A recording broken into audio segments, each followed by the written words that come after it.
Ang galing lang nito, tapos ang mura pa. Ito yung mismong texture in appearance niya. So, ganito siya. As in binder notebook na.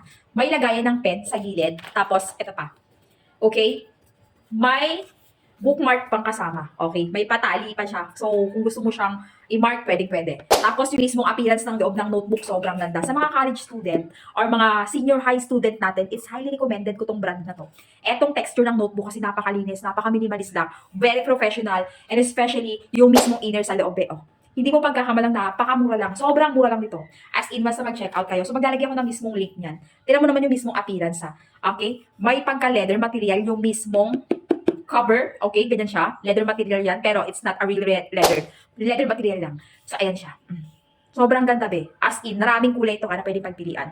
Lagay ko yung link dyan sa baba. Baka makusunod na lahat gusto mo para sa anak mo or sa'yo mismo nanonood ngayon. Discounted kasi. Ang mura lang nito, promise. Nasa 100 plus something lang to. Ganun lang yung price yung nagre-range. Kaya sulitin nyo na. Kasi next month or pag nagpasok ka na, magmamahal ko sila.